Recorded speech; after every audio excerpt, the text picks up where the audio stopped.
Hi everybody, how are you? Good afternoon. I'm here to tell you I'm not going to do my big presentation today because I'm not ready. I need a little more research to put it all together. Mostly last night's went on for an hour and 10 and I'm a little drained from that, I have to tell you. Also drained from, the goings on in the ethers. I'm gonna wait for a few of you to come on.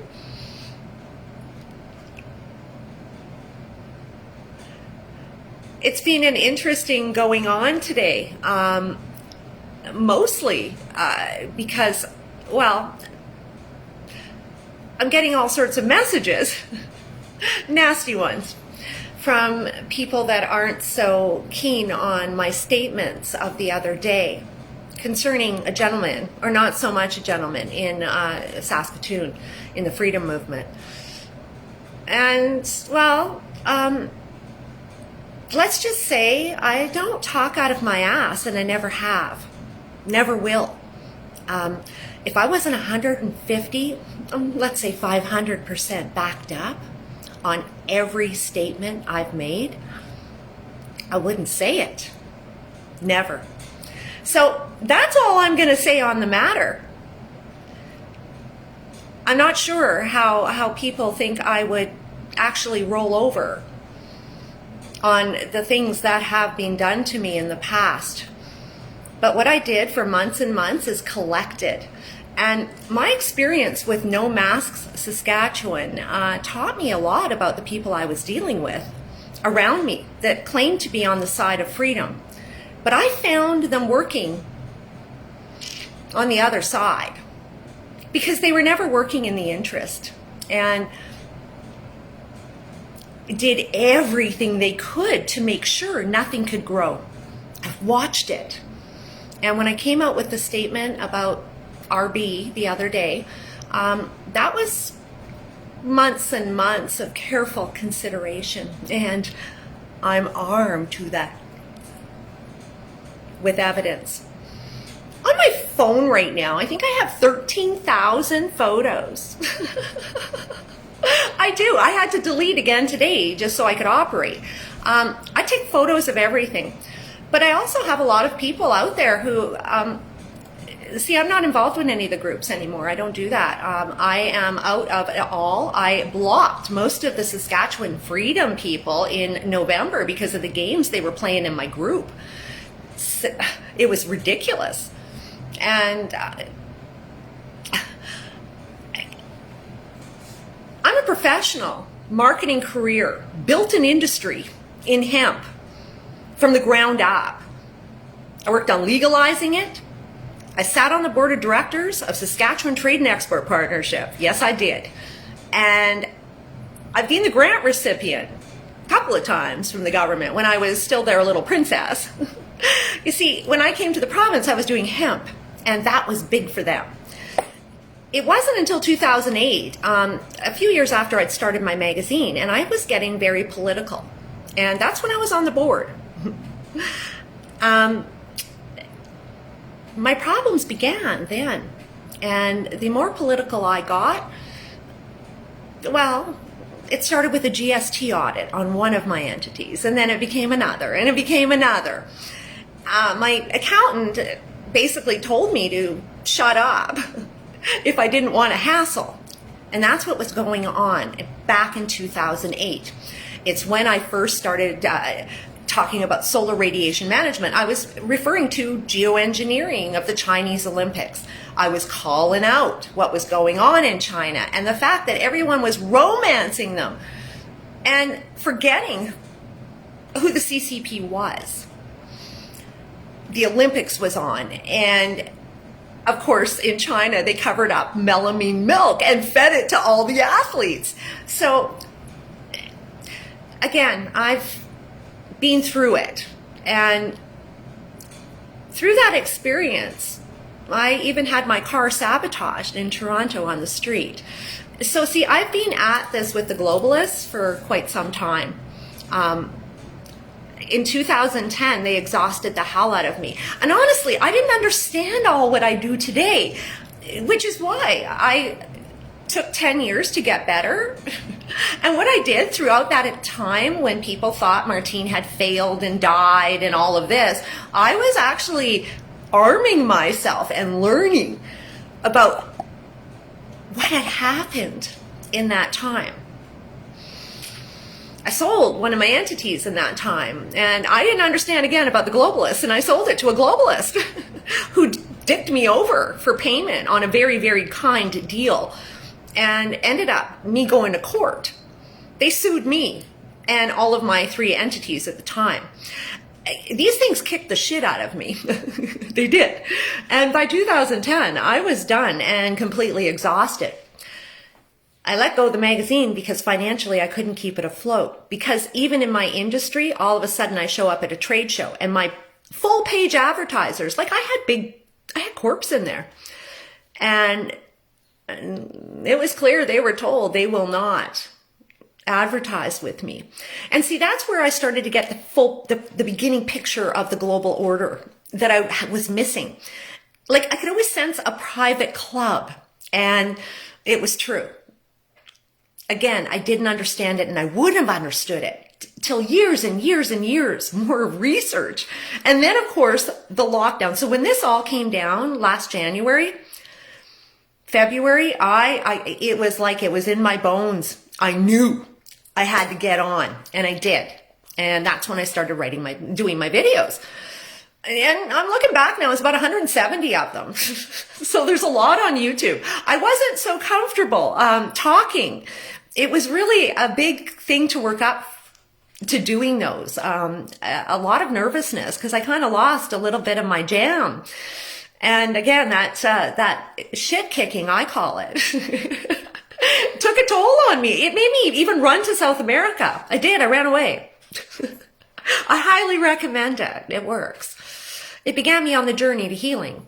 And again, understanding what had happened to me, because it was clear. It wasn't overt. And through that time, I've learned. Jennifer, me too. And sometimes I scroll back to delete and I end up relearning the things that were lost along the way with all the mass amount of never-ending information. Jennifer, absolutely. When I had the group No Masks, I can tell you, I learned very quickly in that group. Like, I was trying to inform them that the World Health Organization is in control. This is what's going on. Here's the protocol. And all of the crazy amount of information coming in. Literally, nobody could keep you can't keep someone's attention for 10 seconds. Like I saw a little thing on TikTok, somebody trying to teach how to do videos. TikTok way, very quick. And she was like, you've got 1 second. Like it used to be you've got like 4 or 5. No, you got 1 now to get it in. You've got to get their attention. It is so massive. I cut off from the system completely, even my driver's license, which is kind of stressful at times. I don't have my driver's license right now either, actually. I have to get that all sorted out. You know what? It didn't seem to be a need. I'm pretty cut off from the system. Actually, when I got back from South America, I didn't have a phone for like a year. I would like Facebook, Messenger, or Skype. But I wasn't even entertaining a telephone. Again, that was the burnout talking because I couldn't do it. It was horrible. Hi, Larry. How are you? We've got Jennifer here. Kevin. Wonderful. Nice to see you guys. Lynette. Joy. Marilyn. In any case, like I say, this isn't my first go round. I have been a publisher. I research until until you can't anymore. See, my problem with all of this is that when all of this came up, I didn't know anybody here like who was in that. And I didn't understand the playing field I was walking into. I understood energy. And this is what got me researching. But it was my direct experience with being messed with regularly. And even now, I'm getting people, sending me, pretending to be my buddy and sending me fake information and fake narratives. And it just, in my city, a whole swath just was blocked yesterday and the day before. Because again, I've taken time for a lot of these people in explaining and talking, and then they work against, or they try to mess me up, and it's like they're getting joy out of it. It's very weird. In any case, I have no room in my life for toxicity, so this is why I'm out. And again, focusing on my videos, because quite honestly, nothing's ever going to happen in this town. Every time they grow, they're sliced at the knees. And again, it's just no credibility. And the bad publicity just screws up any effort up. The globalists own it here. We've got a lot of resources, and they've got it locked down, and they made sure of it right from the start. This journey taught me about unions because I never understood. I didn't get it. Never being part of one, never being part of that set. So I didn't understand what was at work under the ethers with that one. And well, they own the protests here. That's who's running them. Union people. And again, in the group, if a low-level liquor store employee is frantically messaging me, Martine, you have to take down that comment. I'm in the union office. Like, this is what was going on. So I'm sorry, if you're a union person and you're on the protest line, well, I guess you're there and you're allowed to be for a reason. That's all I'm saying. And there's a reason they never grow. What's really sad about a whole thing is my friend Carrie, who was actually impartial through it all. Even though she knew what they did to me, you know what? She was still... The camaraderie that's built with people when you see things the same way is quite profound. It truly is. And we tend to overlook things. And that was what happened in my case with a few in the Saskatoon crowd. And I'm not saying them all. Don't get me wrong. There are some legit people there, real legit, who believe in what's going on. But there's ones that are playing games and messing around and integrating elements that don't belong, but also helping to perpetuate really bad publicity over and over and over and over again. And when you do that, well, I mean, again, you can... It's like going back to your husband who smokes you in the face every time he gets drunk. Like, the situation's going to change, and this is what's going on. It's frustrating. So again, this is why I parted company, and this is why I am 100% back on my mission, because my mission in January last year, okay, January 1st, there's a picture of me diving into a pool diving into Agenda 2030. I was going to teach the world about this plan that is going to steal our democracy. And that was before we understood what was hitting. I was in Ecuador when the first cases started. And from that first day, I was literally all day long researching, watching those first cases. There were a lot of distractions because, again, you get on tangent, and then, you know, the freedom movement came along. Like, I wasn't part of that. Again, I'm all about freedom, but my idea, and well, it's something that had to happen, was that there had to be organization beyond going to a protest every week for 3 hours. There's more to it, and there was none of that going on.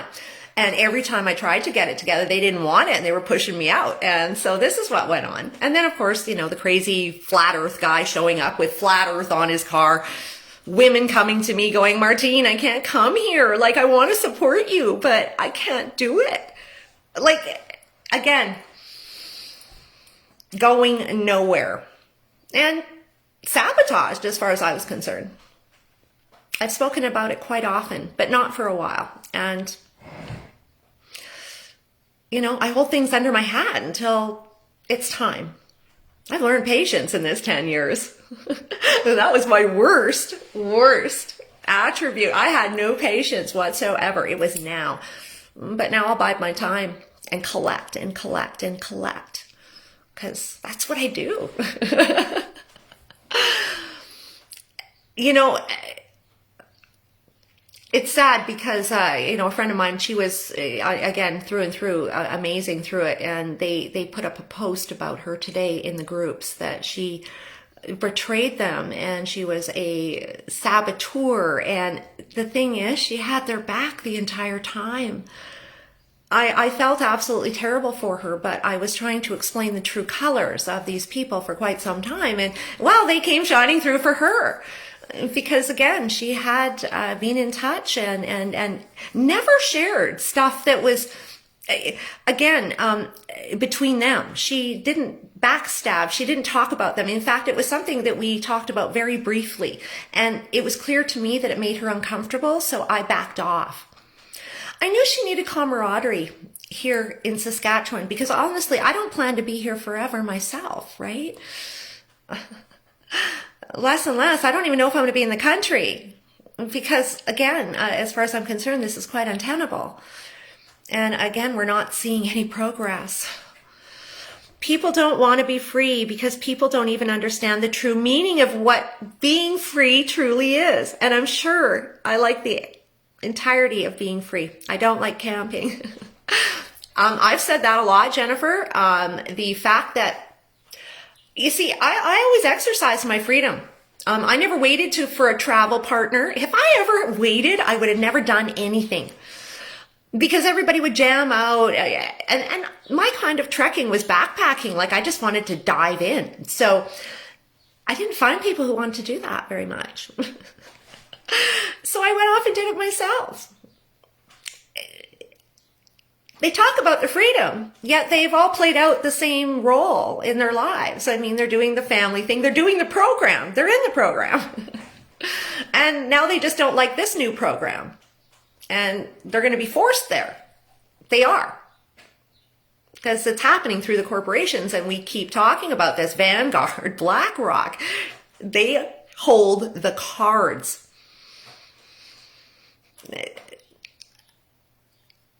It's beyond the UN. The UN is just the glue. It's the corporation superseding everything right now. Thanks, Jennifer.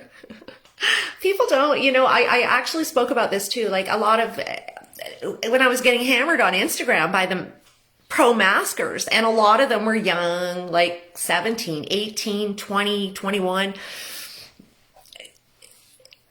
They're never going to know freedom. And even the life they've had, they, again, have not had the freedom of travel, and they're just never going to have it. It's not going to be accessible price-wise coming up. It's funny because all the billionaires, I was looking through the Saudis and stuff last night again, and after my video, and, they're all buying into charter airlines. That's how it's going to be going. It's true. The Saudis are even invested like that into charter airlines. The prince I was talking about, God, I don't even want to attempt his name right now. I'm tongue-tied. But he was, his foundation, family foundation is all wrapped up, and they've got, again, charter airlines. Big thing. I don't think we're going to see all these biggies carrying on, or not many. It's definitely being restructured, the air travel. And like I said, I mean, I watch Flight Radar all the time, and there is definitely no loss in air travel up there. It's like normal. It's not like normal. It's like 25% more than it was before the pandemic. It's true. Get on Flight Radar, flightradar24.com, and learn what's going on up there, because it's a whole other world. And you start to recognize the regular players. I was talking about the ship, the Ever Given, that got, stuck in the Suez Canal. And of course, Vanguard it's private, but there's Vanguard funds that support it as well as an asset manager. So I thought that was interesting. God, I can't remember what I was going to go on with that.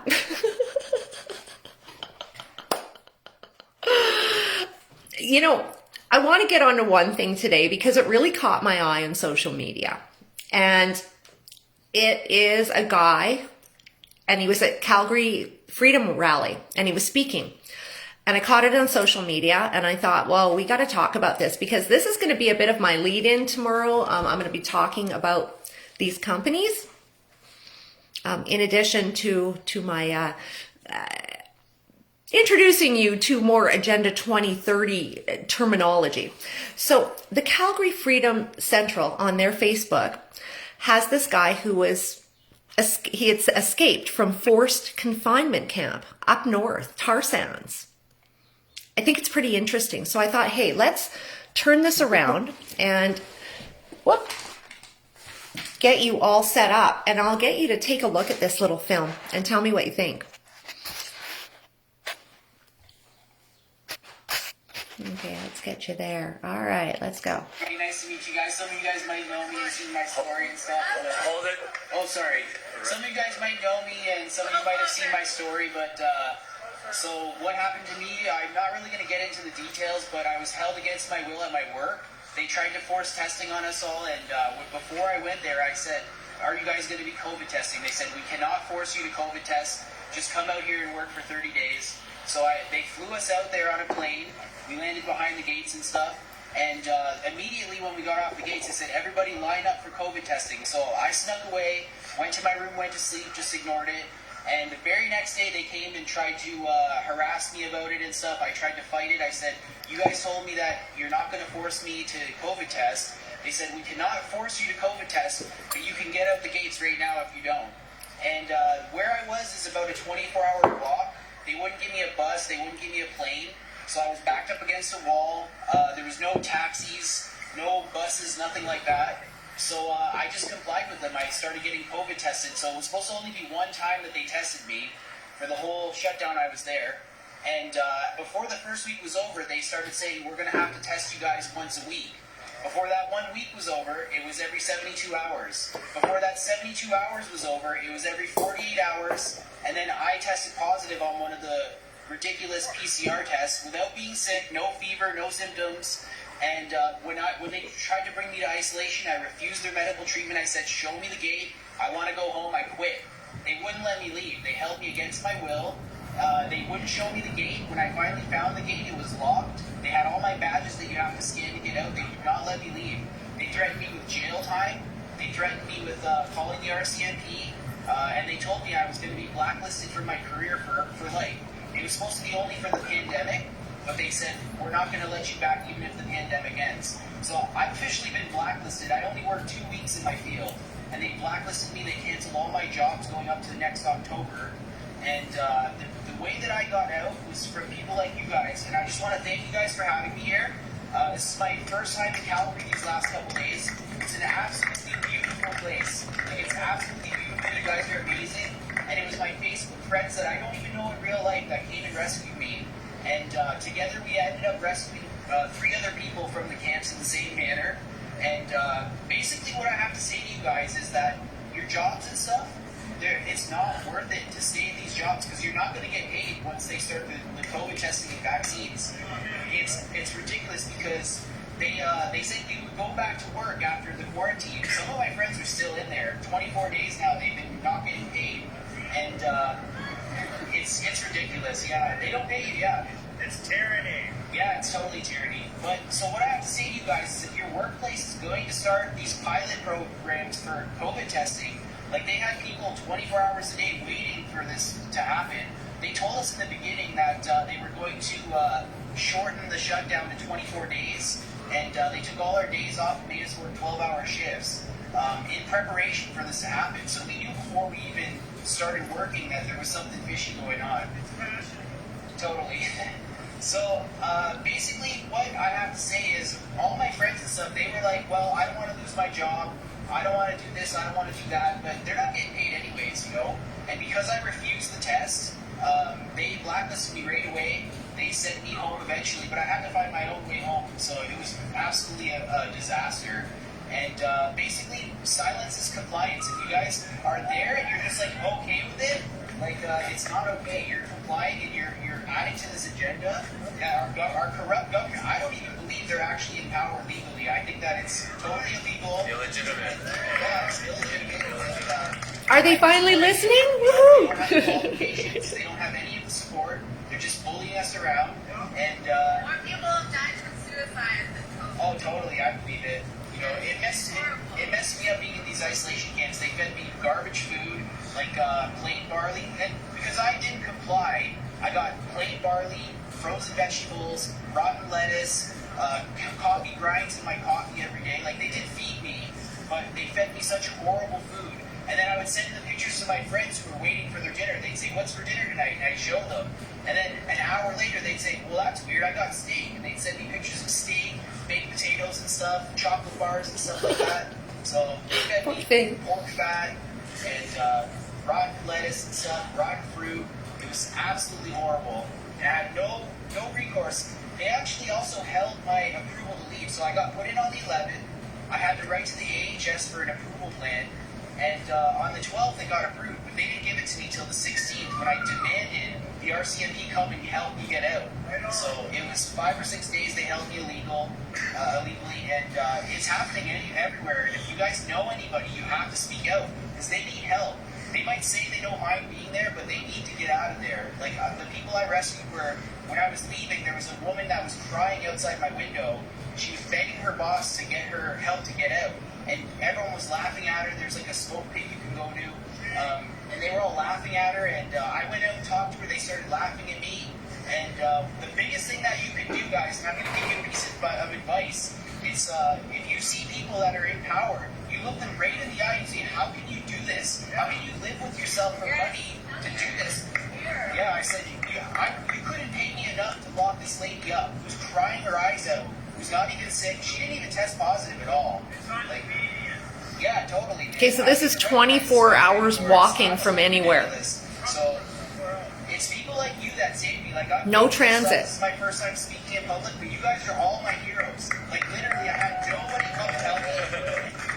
I'm friends with a lot of you people on Facebook. Okay. We're all heroes, man. We're all heroes. It's absolutely amazing. But one person can do if you say no.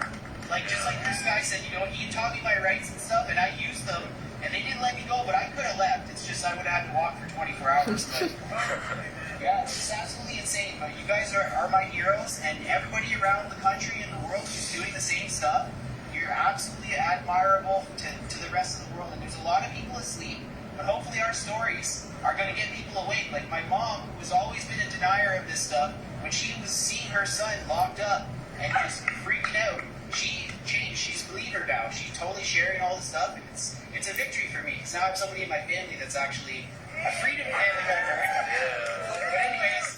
Okay, hang in there because this is the good spot. Name it. It was at Fort Mackay. It's CNRL. They held me against my will.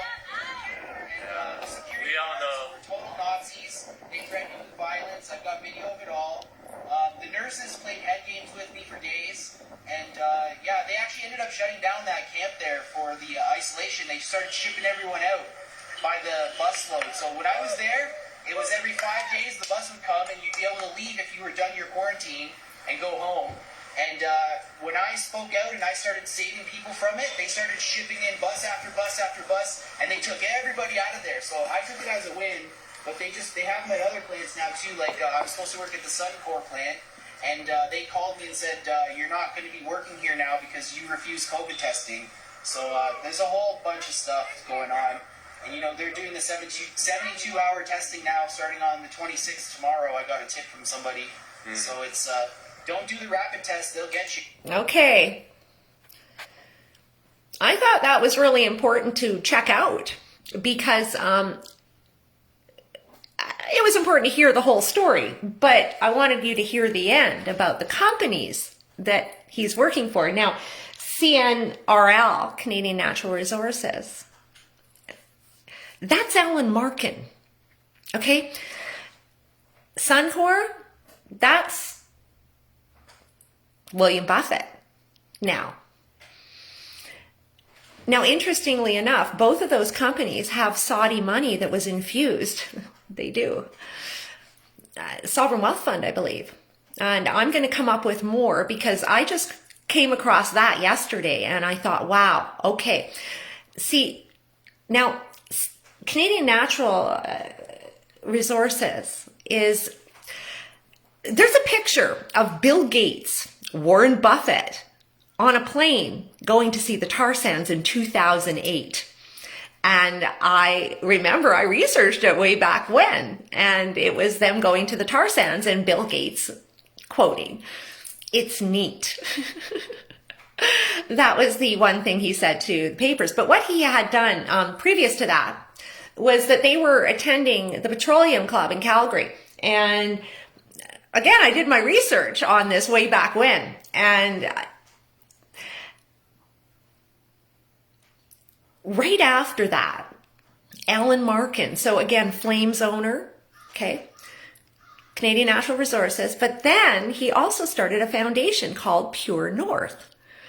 Now in 2008, he was running his company, the oil company, and what happened was that he installed this program. Again, they were talking about a pilot program. And see, the pilot program, my parents were on. So I've been following this a long time, like 12 years, 13 years, since I first sort of started putting these little pieces together. But the fact is, this Pure North is what I believe testing for the effects of solar radiation management. You see, with the IPCC, they have to have 10 years of testing. And of course, it's never been official. Last year in the papers, they were talking about the sun blocking happening, and Bill Gates was on it, and this was mainstream, right? But the fact is, I believe they were all together coming up with this, hatching how they were going to do this thing. Because again, they're huge. They are the globalists. They are Vanguard. They are BlackRock. Their whole oligopoly has been built really since that 2008 period where they've been going hog wild. Now, the interesting thing about Pure North, it was that what they did was they went to vulnerable people, seniors. My parents qualified. And they tested their blood 4 times a year, and they sent it to the Mayo Clinic. Now, everything is free, okay? Plus, they would get these supplement packs. And then they would also have private consultations. So they would get, like my mom would have just like a set of supplements like this on the side. And I knew that, you know, again, I'm from that business. So I understand price and all of that. And it was quite the coup. It sure was, until they started charging for it. I think it was 2017 or 18. And it did my parents well, I have to tell you.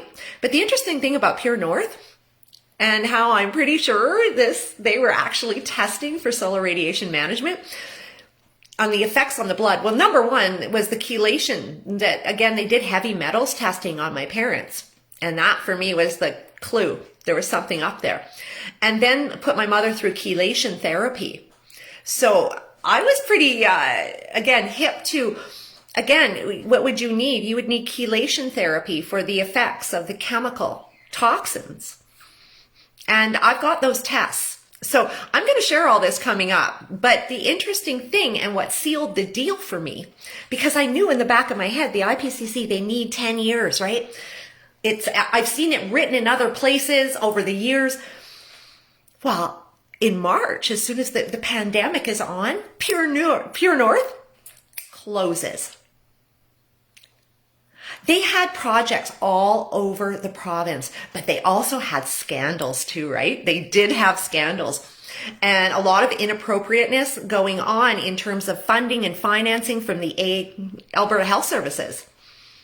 So I'm going back to all those because I remember reading about some of them in CBC stories, and I'm pretty clear that, well, we know they're propaganda. So I'm going to go back and start researching what actually went on there.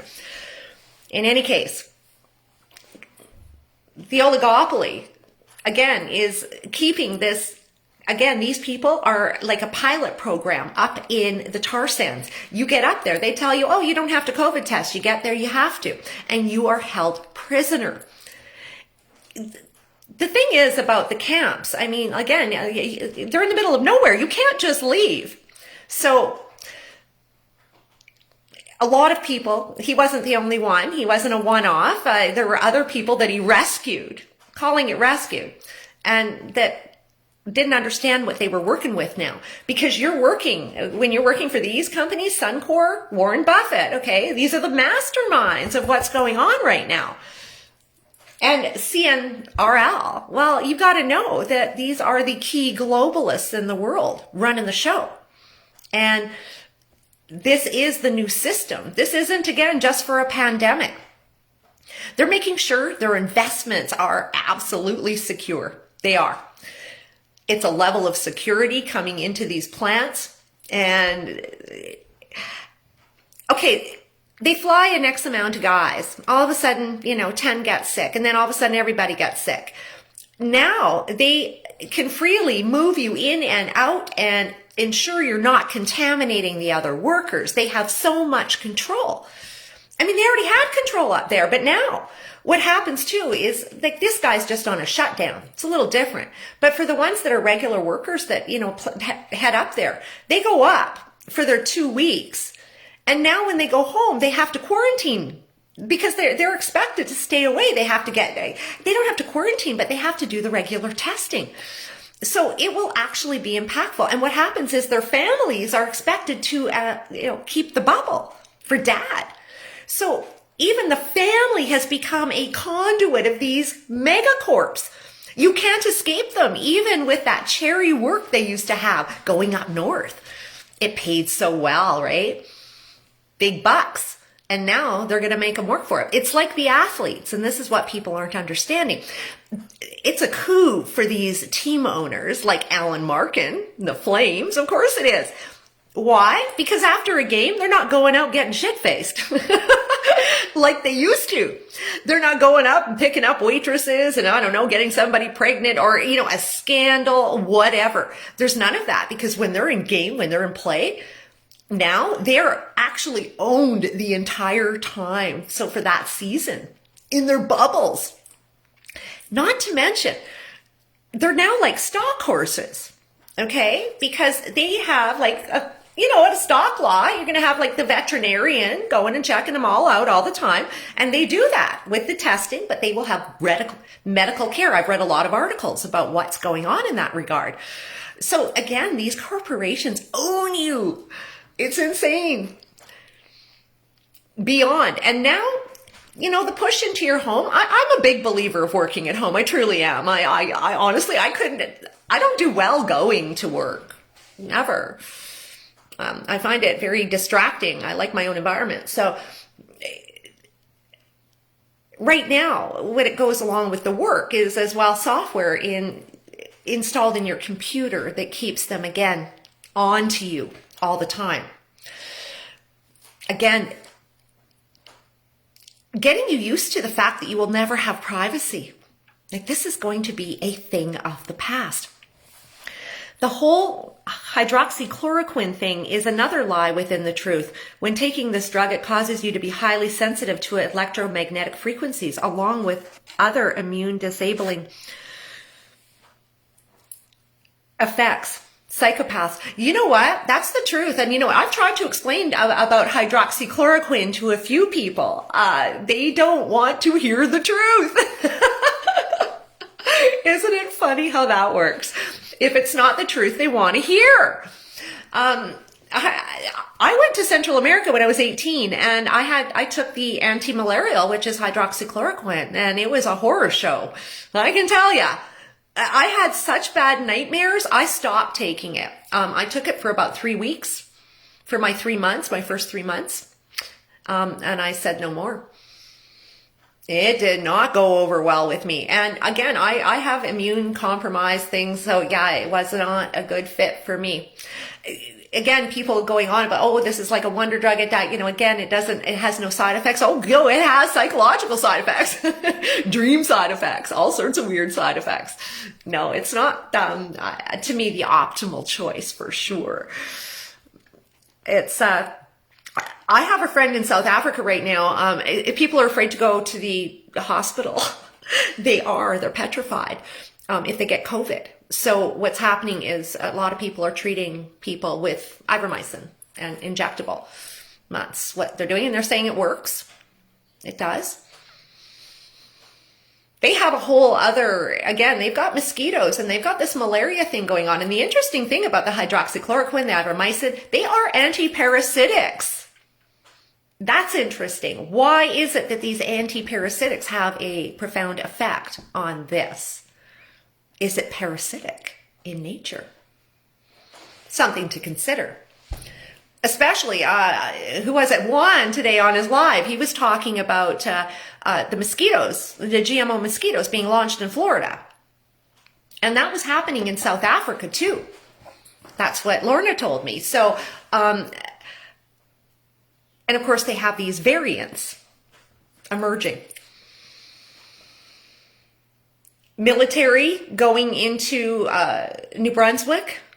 Ontario, Barrie, Ontario, apparently. Heard that on Juan's as well. Has friends there. They're going to be venturing into Barrie. A lot of these are like door to door. And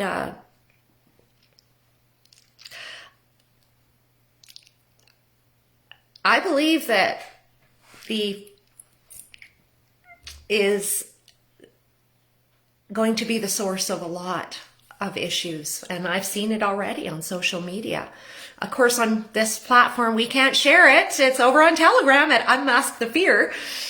But it's coming in. And again, I've never had a good history with any of them. And having spent a lot of time in the hospital as a kid, I don't want to go there. I don't like the place at all. Everyone should check out the link I posted, CDC's shielding approach. Okay, we'll check it out. I just choose to, I take my vitamin C every day. I take my D. I'm trying to solve my hand. This hand has psoriasis, and this happened after I came out of the hospital when my appendix burst. 2008. That was a bad year for me, man. I look back, I'm like, oh my God, I was a mess. And after that, it started, I was like psoriasis on my finger, and then it just started going. And it took over like just about half of my hand. And I go to the doctor. I actually was desperate enough around Christmas. I did go to a doctor to get the hard stuff.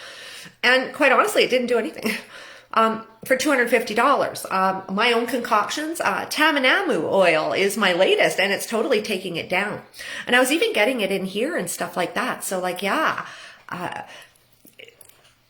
natural. There's all sorts of ways. We got to keep care of our immune systems. Get your echinacea. I buy all of those herbs, like those knock it out herbs. Or again, the minute I feel a tinge of sickness, I'm on those those immune boosters like echinacea, for sure. If I start to get the flu, I've got echinacea and golden seal I take. Take your supplements because they work. Again, I saw this with my parents with Pure North. It worked. They were, sort of floundering. They were doing okay, but again, they weren't in robust health, and little things were going wrong. And the minute they got on those supplements, it all changed around. I can absolutely guarantee it. Truly. I saw such a change. And what was interesting is when they had to start paying, they didn't do it. And they just stopped taking them. And it didn't take months, that, little things were going wrong again. And I said, Mom, what's going on? And I thought she was still on supplements, and they weren't. They stopped. And the minute they got back on them, everything's full bore again. 88 and 83, so I think that's pretty good. We got to take care of our immune systems. And again, we've got a whole lot more going on in the sky right now, solar radiation management. On that NEOM video I showed, I think it was a week ago, I talked about, I didn't talk about it, but the director of the new futuristic city in Saudi Arabia, on their website, they called it a cure or a preventative for COVID. And it's vitamin C, zinc, D3, and NAC. And I started taking NAC back in 2017, because I couldn't shake what was going, 2015, sorry. I couldn't shake what was going on. I was just coughing and coughing and I couldn't get rid of it. And the NAC was the kicker. And then that vitamin C. It worked. I'm going up to 40,000 IUs of vitamin D a day. Yes, I am. I'm doing it. I'm going for it. Because I'm curing this. I put a lot of D, like straight D, on my hand, trying to get it better. And it does. It soothes it. And it's actually coming back. But the doctors, again, they want to, do that. But they can't figure out things like psoriasis. They can't. They're cures. They're not cures. All they do is sort of tone it down, but they don't get to the root of the problem. And again, longevity for me is about getting to that root of the problem, just like getting to the truth on everything I do. I want to get there. I want to solve it. I think that's probably from the time I was, by the time I was 8, I had every Nancy Drew book done. I did, because I was in the hospital so much, a month a year. It was a long time, and I wasn't well as a kid because after the MMR booster, that's when I got asthma. And then, again, a 2-week sentence in the spring and a 2-week sentence in the fall in the hospital. So again, place I don't want to visit anymore ever, because in fact, I don't think they ever made me well. They got me better and over the hump, but they never truly, again, got to the root. It wasn't until I got into my 20s, 30s, 40s, as I started to discover the natural world, that I really, again, came to appreciate it like I do today. We need to stop looking outside. Like, again, we need to figure out what works for us, but we need a regime. We do. The days, I marketed for 20 years that you can get everything, or sorry, for 10 years, you can get everything in your food. I truly believed it. I thought you could get all those nutrients. I did. And, imagine my surprise when I shrunk 3 inches by the time I was 48. So straight up, guys, you definitely, supplements. And I was in pain by the time I was 40. I would get out of bed and I could barely stand up. And now, I'm bounding. It's not the same. And I credit that to supplements. And it's keeping me out of the doctor's office. That's the best part. Since my appendix, 13 years ago, nothing major to make me, again, little accidents and stuff like that, falling down or something. I got roofied in keto. I had to go in for that because they thought I might have a blood clot. So again, things like that I don't want to mess with. I can help you with the entire natural medicine aspect. My son was vaccine injured before I had him exempted at 2 years old, not before the damage was done. His entire immune system destroyed. And I went through the circle of the supposed best doctors in sick kids' hospital. So I saw that system and they were digging his grave. I cured him myself. He was sick half of his life and had an IgE antibody level of 4460 when it's supposed to be 0 to 200. Wow, Jennifer. Again, you know what? You've got to take the bull by the horns, my friend. And you know what? It's all about trying stuff. You can't be afraid to try stuff. In the natural world, it's safe to try stuff. How I did it with me is again, I didn't have a lot of money when all this was going down in the last 10 years. I did the Airbnb thing, money digging out of the hole. So it was difficult for me. And how I did it was they have a wicked sales rack at one of my little stores here. And I did it on, again, half price supplements and stuff that, might be a few days outdated. Who cares? I've been in the business long enough for that not to intimidate me. And again, it's how I tried things and introduced them slowly. And again, being in the natural products store, I did promotions on the side. Just, I loved it because it gets me out and out of the house and into the stores and talking to the people and letting them talk, tell me what's going on. And I learned everything I know today because of those experiences. And again, talking to people because, I don't let you just come up and sample. I make you talk to me. So I find out all about your life. And again, why you're in the store.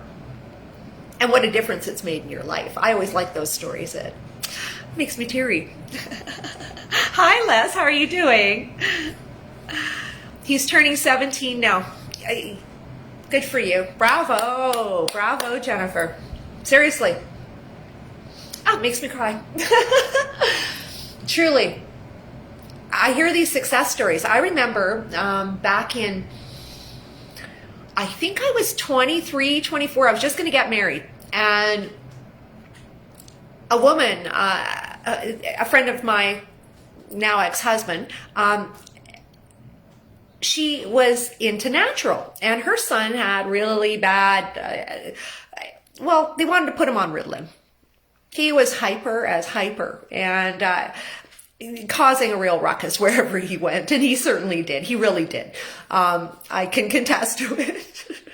I spent a weekend with them once, and it was like, whoa. In any case, they wanted to put him on the drugs, and she was like adamant no. And she decided she was going to do it with his diet. And again, you know, this is way back in like 1993, 94. So she did it. 100% diet. She pulled sugar out. She learned how to make treats that, you know, had a little sweetness, but then weren't refined sugar, and, you know, moderated the carbs. And before you knew it, he was another kid. And it was all down to diet. He'd always been very fussy, so she'd allowed him to really, you know, do his own thing. And it wasn't working out because he was eating all the things that were, you know, making him an orangutan. I've watched this in the natural product store in 2000. I didn't know. Okay, I just started a hemp food company. And I didn't, like, I was one of the first marketers of essential fatty acids as a thing. And again, I mean, I was totally new to it. I learned out there. I didn't go to school for any of it. They taught me in the stores. The customers taught me, again, about their experiences with GMO foods and the gut issues. So I went through all of that, learning, again, about the GMOs over the years. And then, of course, the politics of the GMOs, the ownership. And again, we're getting caught into that ownership matrix here. It's pretty scary stuff. Owning everything, down to our seed. That's what they're up to here. Tyranny. In any case, I'm going to leave it at that today. I thank you so much for joining in. Tomorrow, I'm going to get back into the heavy stuff. Need a little break.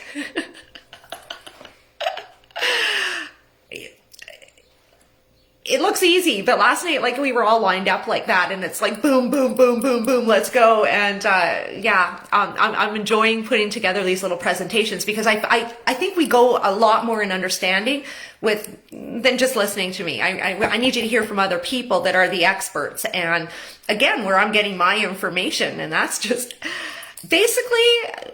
YouTube never shuts off, ever, in my house. I have it on. I've got something on, listening. Again, picking up those little tidbits of conversation. You know, like seeing the Saudi prince last night, you know, talking about Bill Gates and bragging about his association and stuff like that. It's important to understand that because then you can start to understand what's really going on. And I'll tell you, they're all in on the tyranny up in the tar sands with this poor man who was basically kidnapped. And these companies are getting away with it, and they are leaders in our communities. I thought it was important that we bring up Alan Markin because, again, he's a guy who he's totally hiding out and has been from the beginning. Just like We Charity and the omission that Bill Gates is a founding partner and all of the other partners taking the hits for him, shielding him from scrutiny. All contrived right before our very eyes. We'll see you tomorrow. Have a great day.